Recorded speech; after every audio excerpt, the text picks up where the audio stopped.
فرش التراب يضمني.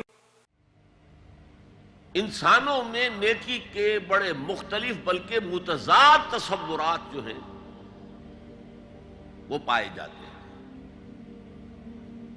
پہلی بات تو بڑی اہم یہ ہے کہ برے سے برا آدمی بھی نیکی کے کسی نہ کسی کام کو سر انجام دے کر اپنے ضمیر کو مطمئن کرتا ہے. میں ڈاکہ تو ڈالتا ہوں لیکن بیواؤں اور غریبوں کی مدد بھی تو کرتا ہوں اپنے علاقے کے. میں فلاں کام تو کرتا ہوں لیکن فلاں مزار پر جا کر میں نے چادر بھی تو چڑھائی ہے، وہاں دیگ بھی تو پیش کی ہے. اس کی وجہ کیا ہے؟ ابھی جس چیز کا ذکر ہو رہا تھا ضمیر، کانشنس، یہ انسان کی باطنی شخصیت کا ایک بہت اہم جز ہے. ضمیر کا لفظ اس معنی میں قرآن میں نہیں آیا، لیکن قرآنی اصطلاح ہے نفس لوامہ، وہ نفس جو اندر سے ملامت کرتا ہے. دیکھو تم نے جھوٹ بولا، تمہیں جھوٹ نہیں بولنا چاہیے تھا. کسی اور نے ملامت کی یا نہیں کی، تمہارے اندر کوئی شے ہے جو ملامت کر رہی ہے. دیکھو تم نے فلاں شخص کا دل توڑ دیا، یہ اچھا کام نہیں کیا. یہ ہے لوامہ جس کی قسم کھائی گئی، لا اقسم بیوم القیامت ولا اقسم بالنفس اللوامہ.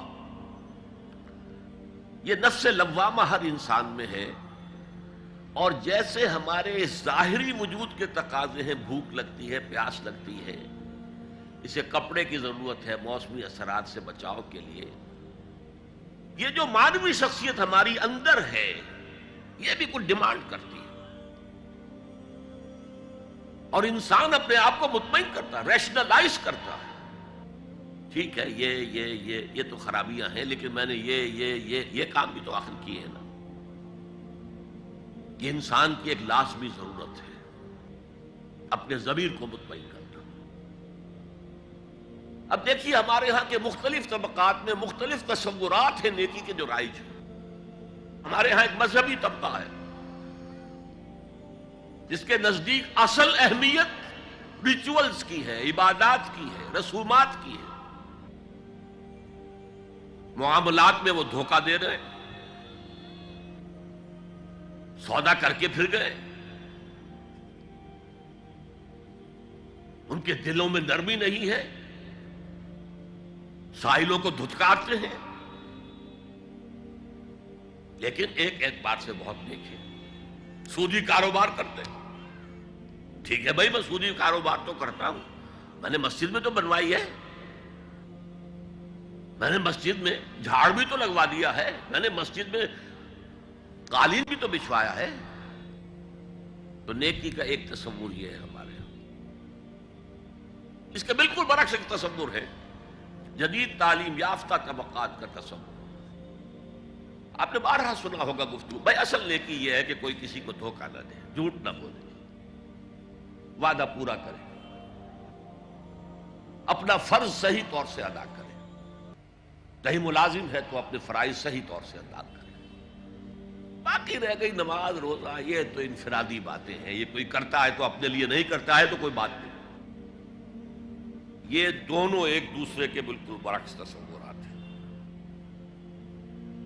اور یہ ہمارے معاشرے میں جدید تعلیم یافتہ طبقات کا تصور نیکی اور ہمارے قدیم علماء اور ان کے زیر اثر جو عوام ہیں ان کے تصور نیکی میں یہ زمین و آسمان کا فرق ہے. آپ کو معلوم ہے کہ اپنی جسم فروش عورتیں جو ہیں وہ بھی نیکی کا کوئی نہ کوئی کام کرتی ہیں. آپ دیکھیں گے محرم میں سیاہ کپڑے پہن کے جلوس کے آگے آگے جا رہی ہیں، سبیلیں لگا رہی ہیں. مختلف مزاروں میں جب عرس ہوتا ہے وہاں جاتی ہیں، دھمال کھیلتی ہیں، وہی سیاہ کپڑے پہن کے. وہ بھی اپنے آپ کو مطمئن کرتی ہیں. مشہور ہے ایک واقعہ شہنشاہ عالمگیر اورنگزیب کا. اس نے دلی میں گانے بجانے پر پابندی لگا دی. اب ظاہر بات ہے جن کا یہ پیشہ تھا ان کا دھندا ختم تو آمدنی ختم. لاکھ کوششیں کی لیکن اورنگزیب ٹس سے بس نہیں ہوا. پھر انہوں نے ایک عجیب ترکیب کی. وہ دریائے جمنا بالکل ساتھ بہتا تھا, یہ قلعہ اس شکل میں بنایا گیا تھا, اب تو ذرا فاصلے پر. تو ایک کشتی میں وہ جمع ہو گئے, سازندے بھی اور ساز بھی, اور گاتے بجاتے ہوئے.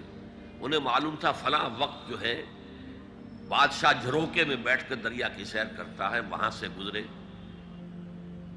اور ایک شعر گاتے ہوئے گزرے. در کوئے نیک نامی مارا گزر نہ دارند, گر تو نمی پسندی تقدیر قضا. در کوئے نیک نامی, یہ نیکی جو ہے یہ اس کے کوچے میں ہمارا گزر ہی نہیں ہے. در کوئے نیک نامی مارا گزر نہ دارند, یہ تو اللہ کی طرف سے فیصلہ ہے, اس کی مقرر کردہ تقدیر ہے. گر تو نمی پسندی تغییر کل قضارا, اگر تجھے پسند نہیں ہے تو تقدیر بدل دے. تو بادشاہ ہنس پڑا اور اس نے کہا کہ ٹھیک ہے بھائی, گانے بجانے کی حد تک تمہیں اجازت ہے. تو ہر ایک طبقے کا اپنا ایک تصور ہے نیکی کا.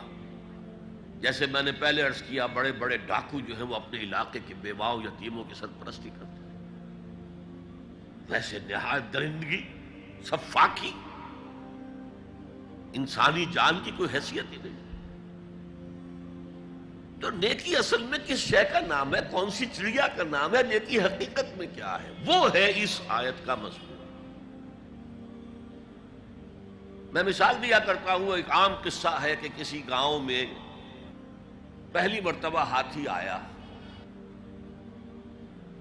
اب وہاں نابینا لوگ جو تھے انہیں بھی پتہ چلا ایک عجیب جانور آیا ہے. وہ آئے اور کسی نے اس کی ٹانگ کو ٹٹولا. اس نے کہا ہاتھی ایک ستون کے مانند ہے. کسی کا اس کے کان کے اوپر ہاتھ پڑا, اس نے کہا چھاج کے مانند ہے وہ. کسی نے پیٹ کو ٹٹولا, بہت بڑا ڈھول ہے وہ. بالکل یہی معاملہ ہے نیکی کے تصور کے بارے میں. اڑائے کچھ ورق لالے نے, کچھ نرگس نے, کچھ گل نے, چمن میں ہر طرف بکھری ہوئی ہے داستان میری. کسی نے نیکی کا ایک حصہ لے لیا, کسی نے دوسرا لے لیا, کسی نے تیسرا لے لیا.